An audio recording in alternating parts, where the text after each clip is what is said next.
Chapter 4. Supporting staff health and wellbeing. You can't pour from an empty cup.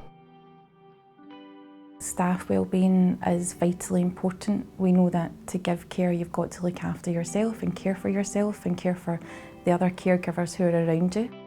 Supporting those young people and trying to get them to fulfil their potential is a tough job, and you need great personal resilience to be able to deal with that. So it's an obvious one really. If our staff are not in a place in terms of their own health and well-being, their own resilience, their own self-esteem, all of that, if they're not in a good place with regard to that, how can they adequately support or appropriately support highly vulnerable young people? It's a really open environment here. I never ever think twice about saying how I'm feeling, and I think creating that culture and that kind of ethos where you'll not be judged on, it's not a reflection on your ability as a teacher.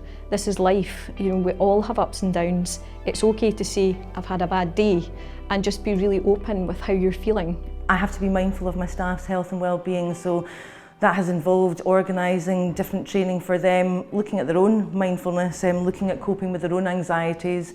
And I suppose it's about the wee things that you do as well. It's maybe about putting a chocolate bar on the desk with a wee positive message. Grown-ups like compliments just as much as the young people. Staff health and wellbeing is fundamentally important to this. Before you can have a safe environment for children, before you can create that support for them, before you can teach them the skills for the future, staff need to feel safe and supported, and they need to feel like they have the skills. So it's about leadership, being aware that staff perhaps need emotional check-ins, staff need time. We have introduced 4 staff wellbeing sessions. Now they are not extras, they are in place of what would have previously been a meeting about curriculum or a meeting about whatever agenda we had on the go at the time. So we are hoping that these changes will have a positive impact on staff health and wellbeing, but also the morale and the ethos in the school.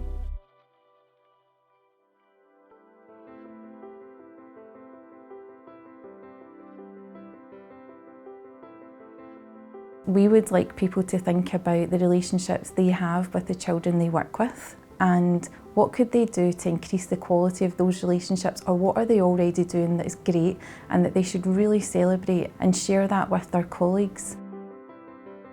We see this as a whole school approach, as a whole system approach. We would like to see a shift, and I think it's about taking a bit of time, a little bit of time to reflect and to think about the relationships they have with the children they work with, the adults they work with, and every day to just remind themselves of the importance of relationships in terms of helping children achieve their potential and also helping themselves to feel good about the work that they do.